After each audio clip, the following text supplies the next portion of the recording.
Minerals and energy resources. Minerals and energy resources, ये word हमारे mind में आते ही हम ये देखते हैं कि हमारी लाइफ कितनी ज़्यादा इंटर रिलेटेड है with minerals and energy resources. अपने आसपास की चीज़ों को अगर हम देखें, मान लीजिए आपके पास अगर एक कार है, तो वो कार किसकी बनी हुई है? मेटल की। और मेटल आपको किससे मिल रहे हैं? मिनरल से। उस कार में डलने वाला पेट्रोल है या डीजल है, वो भी क्या है? एक तरह का मिनरल है। आप अपने घर में देखते हैं कि आपकी मदर के पास ज्वेलरी होगी, अगेन वो ज्वेलरी क्या है? एक तरह का मिनरल है। आपका घर जिसमें आप रहते हैं उसमें बहुत तरह के मेटल्स का यूज हुआ है, वो मेटल्स हमें किससे मिले हैं? Again from the minerals. जो हम खाना खाते हैं, जो खाने के लिए जो कुकिंग गैस काम में ली जाती है, it is a type of fuel, again वो जो है हमें मिनरल से ही मिलता है। यहाँ तक कि एलपीजी से हम जो खाना बना रहे हैं, हमारे उस खाने के अंदर भी कई तरह के मिनरल होते हैं। एक बहुत ही छोटी सी कमोडिटी है सॉल्ट, जिसके अंदर कई सारे मिनरल्स आपको देखने को मिलेंगे। ऑल इन ऑल अगर देखा जाए तो हम अपने फूड के अंदर भी, अपनी डाइट के अंदर भी कई सारे मिनरल्स को इंटेक करते हैं। प्रपोर्शन बहुत छोटा होता है, ओनली 0.3%, लेकिन वो 99.7% जो रिमेनिंग न्यूट्रिएंट्स हैं उनको यूटिलाइज करने के लिए ये 0.3% मिनरल्स का बहुत बड़ा रोल होता है। तो कहने का मतलब है मिनरल्स एक बहुत ही बड़ा इंपॉर्टेंट रोल प्ले करते हैं हमारी लाइफ में, और ये जो है एक इनसेपरेबल कंपोनेंट है जिसके बिना हम अपनी लाइफ को इमेजिन भी नहीं कर सकते। तो आज हम इन्हीं मिनरल्स और इन्हीं एनर्जी रिसोर्सेज के बारे में पढ़ने जा रहे हैं। सबसे पहले हम ये देख लेते हैं कि what is a mineral. Minerals are the homogeneous naturally occurring substance with a definable internal structure. यहाँ पर एक वर्ड आया है होमोजीनियस। होमोजीनियस का मतलब होता है ऐसी चीज जो कि स्ट्रक्चर और कॉम्पोजिशन के अंदर यूनिफॉर्म।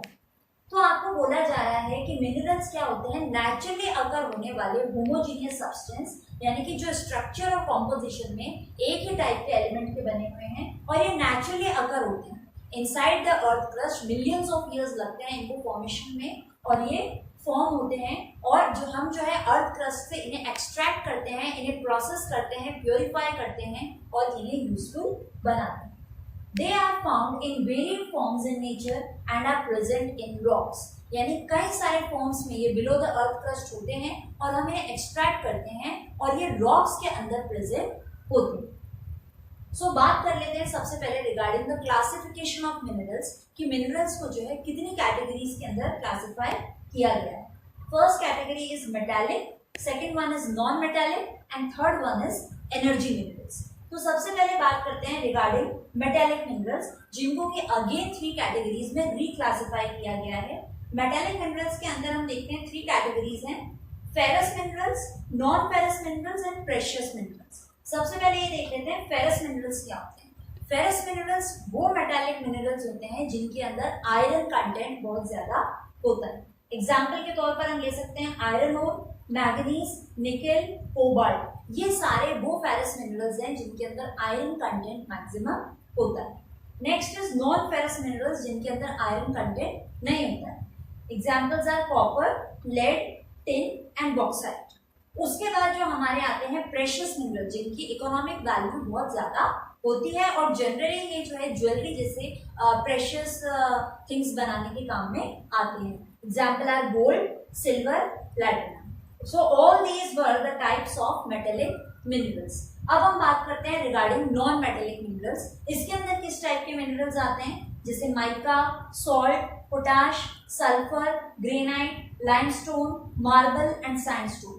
तो हम सब अपने डेली लाइफ में इस तरह के कई मिनरल्स का नाम सुनते हैं और बहुत ज्यादा हमारी लाइफ के अंदर ये सारे ही मिनरल्स जो है बहुत यूजफुल प्रूव होते हैं। अलग अलग जगह पर हम इन्हें जो है यूज करते हैं। नेक्स्ट कैटेगरी है एनर्जी मिनरल्स, ऐसे मिनरल्स जिनसे कि बेचारा source of energy for us. इसके एग्जांपल्स में हम ले सकते हैं कोल, पेट्रोलियम एंड नेचुरल गैस। तो कहने का मतलब है कि ये सारे डिफरेंट टाइप्स ऑफ मिनरल्स हैं जिनको कि हम अपनी डेली लाइफ के अंदर यूज करते हैं एंड यूटिलाइज करते हैं। तो आइए अब हम पढ़ेंगे regarding the mode of occurrence of minerals, यानी कि मिनरल्स जो है वो रॉक्स के अंदर किस तरह अकर होते हैं, किस तरह हमें मिलते हैं, किस तरह वो फॉर्म होते हैं। तो आज तक हमने यही सुना है कि मिनरल्स जो है वो हमें ओर से मिलते हैं। तो ओर्स बेसिकली क्या होता है, अ मिक्सचर ऑफ मिनरल्स, बहुत सारे मिनरल्स एक साथ प्रेजेंट होते हैं प्लस इम्प्योरिटीज उनमें प्रेजेंट होती है, those are known as ores. यानी कि a mixture of minerals plus impurities is equal to ores. आइए डेफिनेशन देखते हैं। These are the rocks from which a mineral can be extracted profitably as it contains the high concentration of that mineral। यानी कि एक ऐसा rock, एक ऐसी जगह जहाँ पर कोई मिनरल और भी कई सारे एलिमेंट्स के साथ लार्ज क्वांटिटी में प्रेजेंट है, और अगर हम उसको एक्सट्रैक्ट करते हैं तो हम उसे प्रॉफिटेबल यूज में जो है ले सकते हैं। Such type of rocks are known as ores. तो आइए आप जानते हैं कि डिफरेंट टाइप्स ऑफ रॉक्स में किस तरह अलग अलग मिनरल्स हमें देखने को मिलते हैं। सबसे पहले बात करते हैं regarding igneous and metamorphic rocks. तो क्योंकि हमने साइंस के अंदर पढ़ा है और हमें ज़्यादा डिटेल में नहीं जाना है कि कौन सा रॉक किस तरह से फॉर्म होता है, लेकिन फिर भी थोड़ा सा डिस्कशन कर लेते हैं। सबसे पहले बात करते हैं रिगार्डिंग इग्नियस रॉक्स। तो इग्नियस रॉक्स कैसे बनते हैं, वह हमें पता है कि अंडर द अर्थ क्रस्ट बहुत ज़्यादा हीट और बहुत ज़्यादा प्रेशर होता है और कहीं मोल्टन मटेरियल होता है। तो ये जो मैग्मा है या ये जो लावा है, जब हीट और प्रेशर की वजह से फटकर बाहर निकलता है, तो बाहर निकलते क्या होता है, ये कूल होता है और फिर सॉलिडिफाई होता है।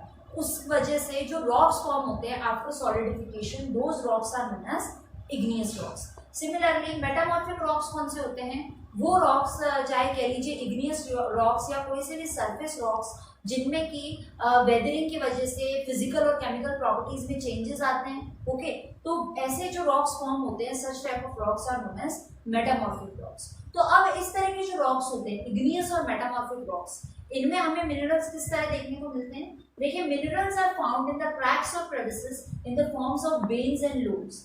हमने पढ़ा कि इग्नियस और मेटामॉर्फिक रॉक्स कैसे बनते हैं। अब क्या होता है, केमिकल और फिजिकल चेंजेस की वजह से, वेदरिंग की वजह से इन रॉक्स में कई सारे क्रैक्स, क्रेविसेस या फॉल्ट्स या जॉइंट्स बन जाते हैं, और जिनके अंदर क्या होता है, ये जो लिक्विड मिनरल्स होते हैं ना, ये सॉलिडिफाई होकर राइज हो जाते हैं। ओके, तो ये वाले जो मिनरल्स हैं इनको हम एक्सट्रैक्ट कर सकते हैं।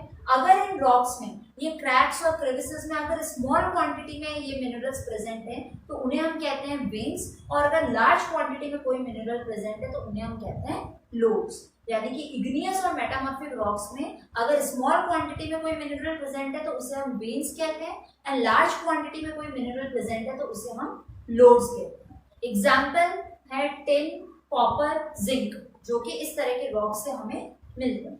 सेकेंड हम बात करते हैं रिगार्डिंग सेडिमेंट्री रॉक्स, कि सेडिमेंट्री रॉक्स किस तरह फॉर्म होते हैं। देखो, name itself is suggesting sedimentary, यानी कि जो सेडिमेंट्स के डिपॉजिट होने से बने, सेडिमेंट्स के अक्यूमुलेट होने से बने। अब ये जो सेडिमेंट्स हैं ये लेयर्स के फॉर्म में जो है परत दर परत कलेक्ट होता रहता है, अक्यूमुलेट होता रहता है, तो उसकी वजह से जो रॉक्स फॉर्म होते हैं those are known as sedimentary rocks. अब मिनरल्स इसमें किस तरह अकर होते हैं, मिनरल्स अकर्स इन बेड्स और लेयर्स। हमने लेयर्स की बात करी तो लेयर्स या बेड्स के फॉर्म में इसमें मिनरल्स मिलते हैं, जो कि हम बनते हैं या फॉर्म होते हैं as a result of deposition और accumulation under great heat and pressure. यानी बहुत ज्यादा हीट और प्रेशर की वजह से सेडिमेंट्री रॉक्स में ये जो मिनरल्स का डिपोजिशन हो जाता है, such type of minerals are known as sedimentary minerals. अब सेडिमेंट्री मिनरल्स का जो है एक और ग्रुप होता है जो कि हमें मिलता है due to evaporation in dry regions. Dry regions के अंदर इवोपरेशन की वजह से भी एक और ग्रुप होता है सेडिमेंट्री मिनरल्स का जो हमें मिलता है, जैसे कि पोटाश सॉल्ट है, sodium salt. Now third is the decomposed rocks. अब डिकम्पोज्ड रॉक्स क्या होते हैं, देखो नेम इटसेल्फ इज सजेस्टिंग जो डिकम्पोजिशन की वजह से फॉर्म है।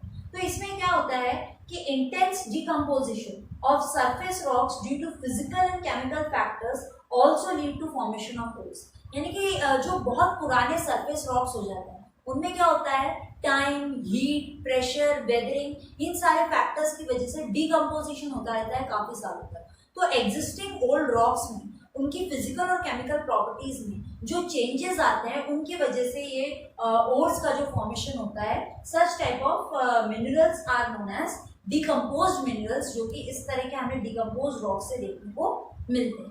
एग्जाम्पल हम ले सकते हैं इसमें बॉक्साइट, जो कि बहुत सालों तक डिकम्पोजिशन होने के बाद फॉर्म होता है। नेक्स्ट कैटेगरी है हमारी एल्यूवियल डिपॉजिट्स या प्लेसर डिपॉजिट्स। ये कौन से होते हैं, वो मिनरल्स जो कि एल्यूवियल सॉइल के अंदर पाए जाते हैं। देखो, alluvial soil consist of minerals which are not corroded by water. यानी एल्यूवियल सॉइल के अंदर ये जो कई टाइप के मिनरल्स पाए जाते हैं, इन्हें हम कहते हैं एल्यूवियल डिपॉजिट्स या प्लेसर डिपॉजिट्स, और जिनमें की वाटर की वजह से कोई कोरोजन या कोई इफेक्ट नहीं पड़ता है। जैसे एग्जांपल हम ले सकते हैं गोल्ड, सिल्वर, प्लैटिनम। नेक्स्ट हमारी कैटेगरी है ओशन वाटर, यानी कि इवन ओशन वाटर से भी हमें कई तरह के मिनरल्स मिलते हैं। Many minerals can be obtained from ocean water by various processes. तो इसका एक बहुत ही कॉमन एग्जांपल है सॉल्ट।